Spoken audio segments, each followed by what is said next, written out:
Ah, it's that time again. Time for another video, and oh, where's another beer? Have I got another beer? Have I got another beer? I do believe I've got my final beer. The penultimate one was done. The penultimate, final one, whatever. I've still got anything here. Okay, but we're going to be looking today at the car stereo. A source of entertainment, a source of communication, albeit one-sided, and a source of boredom relief for car drivers and passengers the world over for decades. Oh, the good old car stereo. I remember, just as a little story, when Moana was a girl that I had the hots for. And bearing in mind I was only young, and she had this pea green Vauxhall Nova thingy. It was, alright. And the music that we used to listen to was like REM. No, I'm not knocking the REM bit, alright. REM, a pretty legend as a band go. Alright. Oh my gosh, that takes me back some years. And then you had the days of UB40. And car stereos back then were these cassette things. The cheaper cars, literally, their wireless was just that. It was just a radio with literally a power button, a volume button, and a twist dial to adjust the frequency on a slider bar for the radio station that you wanted to tune into. And you would have, on some models, had the option to select from, is it FM, AM, and I think that was pretty much it. Alright. And in the old days, that's what car stereos were. The tape player came along, the normal cassette. I don't have a picture of one here to hand, but I'll probably try and actually find a real one. And then, about 5 or 10 years later, we had the advent of, well, the invention of the compact disc player, which you would know as a CD.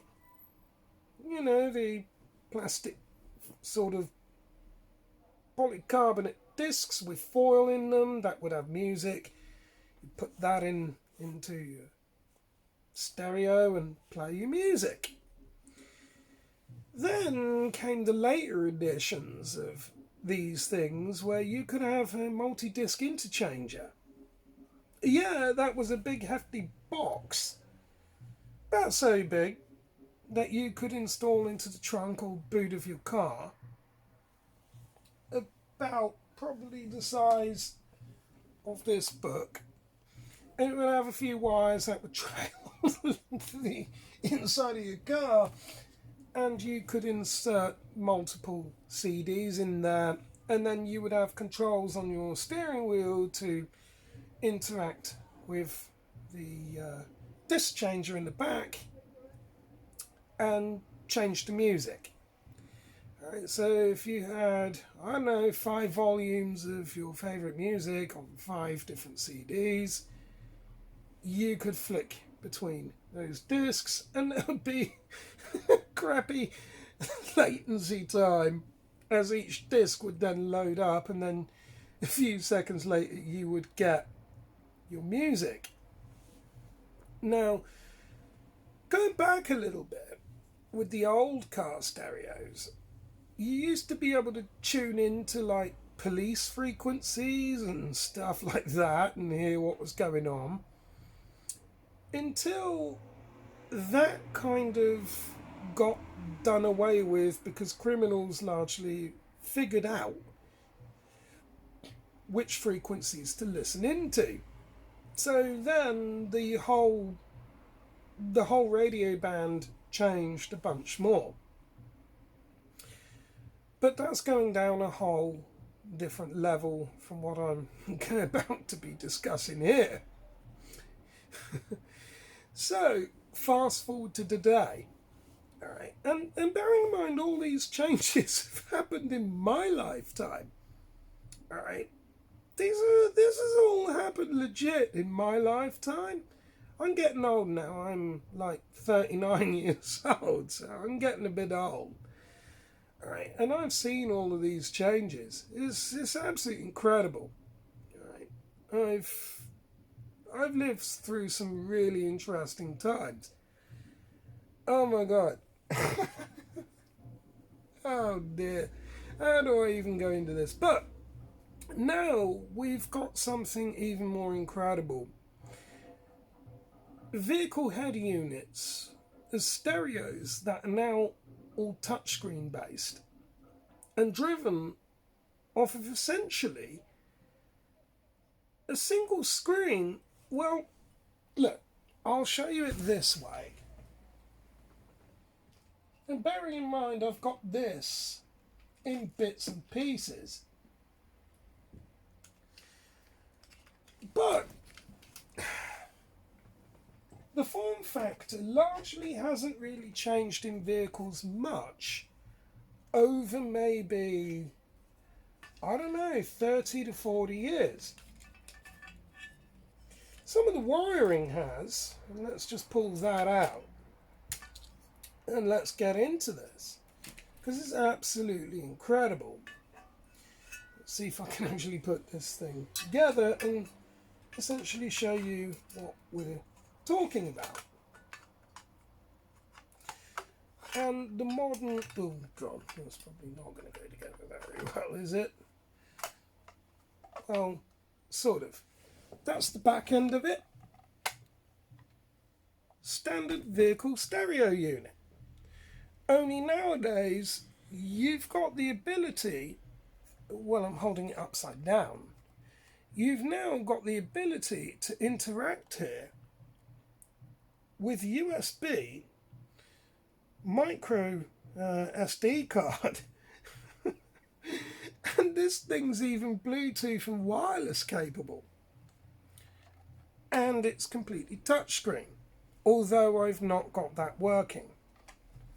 The whole rear of the unit essentially hasn't changed on vehicles much. Not really. Not over quite a while. So, well, it might have nowadays, but I'm assuming this is probably a slightly older unit. But for all intents and purposes, this would go into the cavity of your vehicle's dashboard, the center console, and then you would have an adapter block similar to this. It would plug in like so, and then that would go into your wiring loom. This one is not right for this unit because obviously there's 3 terminal connectors there, and the header unit there only has space for 2. But we've got our what's that? Vid out. We've got ability for dash cam, video out, left out, sound, antenna, and even GPS. And this is what got me thinking in terms of, again, vehicle hacking. But not just hacking the vehicle, it's about hacking the components within it. And it wasn't difficult to take this thing apart carefully. And there's not a whole bunch inside. Pretty much, that's all we've got. So we have here, oh gosh, if I can get that back round without, well, the ribbon cable there is essentially damaged anyway, Let's sort of cover this a little bit, and then I'll show you. Yep. Well, that's just how this day's going. What a clanger. So, what we have here is our LCD screen at the front, which is all touchscreen. And then we would have our driver board behind it, and all the functions for that. Put through this ribbon cable, which incidentally is damaged, if I can show you that there, which is why I picked this unit up so cheaply, for about £10. And I can assure you there'd be a lot more than that to buy normally. So the goal of this turd is, and it's quite simple, that all of the touchscreen stuff is driven off that top board, and all of the output and the power is driven off this bottom board. Well, I think I've come up with a really interesting hack. It's interesting in the sense now that we can do a lot of stuff with this, and I want to explain how. What if we had this put back in, but we did something like, I don't know, this. So we've got that all in there. I'm not going to bother putting the screws in, but I've got a massive cavity in there to maybe, I don't know, possibly, that's it, do something that looks like this. So I take a Raspberry Pi, which is essentially a cut down variation of a computer. Well, with the case on, it doesn't fit. That's the Pi 1. What about the Pi 2? No. But the Pi 3 does. Or I could even use an Asus Tinkerboard. Or better yet, what if I, say for argument's sake, took a Pi 2, like this, and I can't even remember how you take this damn thing apart. I think you have to unclip that, is it? I'm probably going to, oh no, it's just pull the board out, isn't it? Oh gosh. I'd have been better to just mod it, oh, there we are. You get where I'm going with this straight away. So I've got all that space in here to even chuck a Raspberry Pi in there. Essentially transforming this damn thing into a functional, for what's all intents and purposes, a functional computer. How cool would that be? Let's just see if I can put this thing back in here, because I don't really want to end up breaking that. Is that in? Well, that'll do. I'm only probably going to mess around with that anyway.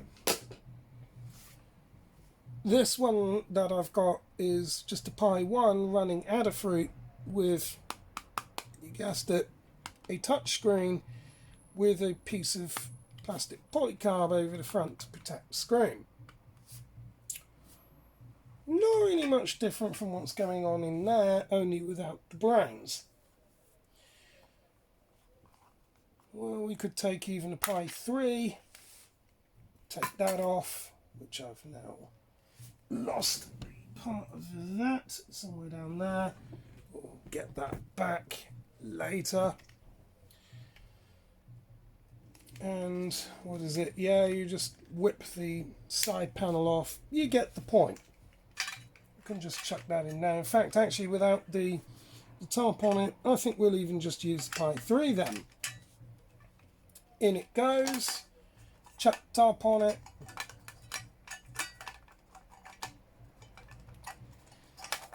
I wonder if we're going to be able to get this to fit. Probably not. Oh, yeah, we can. Looks like a normal stereo then. So what could we then do? Well, because then it would have a Pi 3 in there, and we can nick the USB port off the top, as you can see there. That gives us the ability to do things like, I mean, you already could do this with the car stereo anyway. So you could take the stereo, even before we put the Pi in there. Now we can do things like with that adapter. I just need to find my other phone now. Plug that in there. Now, yes, normally you can do that on normal stereo anyway on the modern cars, because not only can you transfer your music over to this and play it, but you can simultaneously charge your phone as well. But on that internal computer, what if we pre-scripted that to have malware in it? Malicious software that when somebody had plugged a phone in, for a variety of purposes, could now infect the phone with potentially keyloggers, spyware. You get the point. It's incredible to think that one could actually do that. But back over to this. What about if we're somehow able to get that Raspberry Pi to display on screen? Now we could be onto something, especially as a completely removable computer from the car. Well, now I'm not going to be needing to carry laptops around with me, am I? Because I can do everything then from the car. Ditch that, and then the potential is I can hook up keyboards and mice, anything I want, and have that installed into the, if you like, the console interface where a normal stereo would be. Like I said, this isn't working at the moment, but it's an idea I've had. It's an idea, and it just highlights another thing about how interconnected we are in this day and age with what the hell we've got going on. After all, cars now are not just a means of to and from a place of work or commuting or whatever. They're now essentially houses on wheels, in the sense that everything that we want to do, we can do at home, we can now do in our car. We want to eat in them, we want to sleep in them, and some people even have woohoo in their cars. Nice. So it just highlights something else. But there's another idea here with this. Assuming I can get this built, and I don't know if I can, I've had another idea. Because I've got a slightly hacked and modified heads-up display. I think you know where this is going to go. Put this on, like that. And you make sure the damn thing's turned on first. So it's got a nice eerie blue light. You should be able to see. There we are, which comes up white.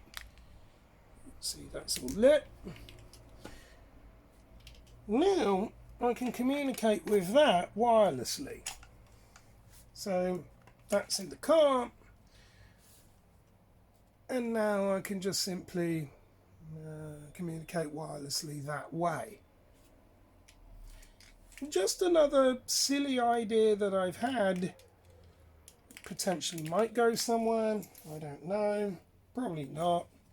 But I just want to do this as a fun project to highlight exactly where we are in the real world in relation to our interconnectivity. Big word there. Wow, and I'm sweating out. Hot day today, and it's hot running all this technology. That's hot. Oh, that's hot. Let's just drop that down there for now. So that's where we're at with this.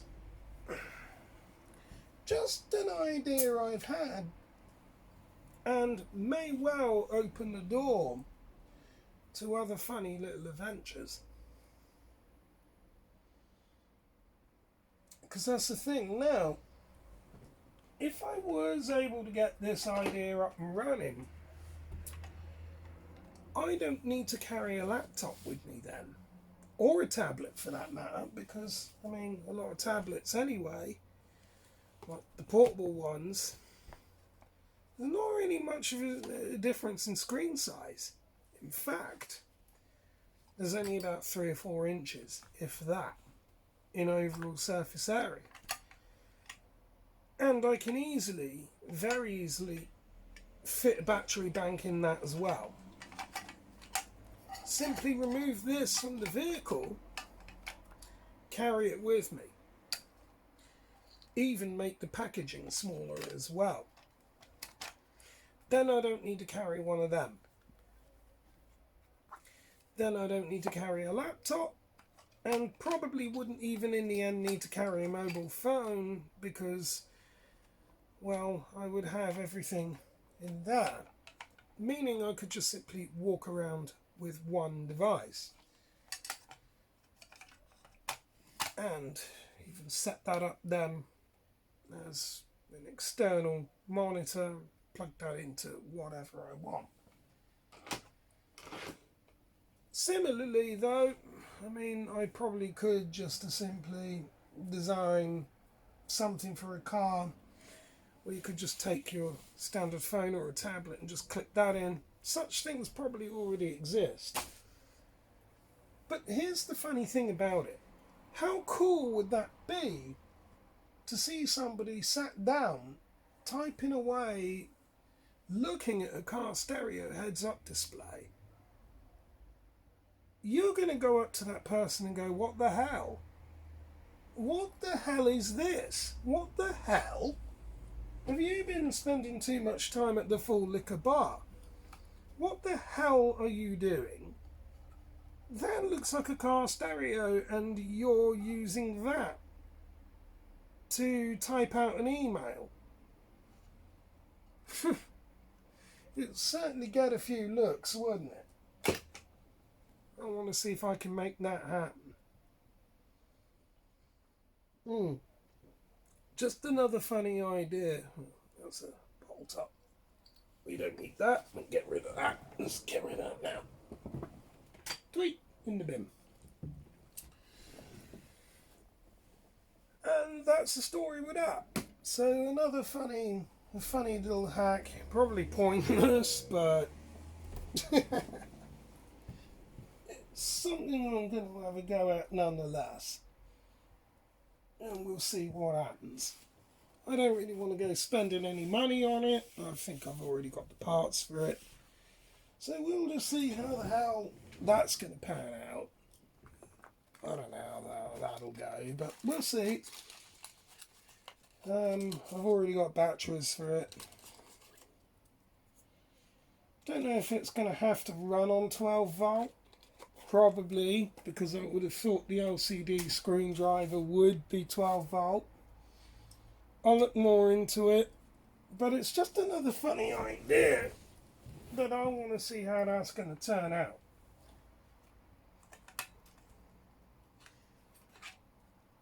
And I'm going to give this a tribute, if I am able to pull it off, to the late and great Grant Imahara.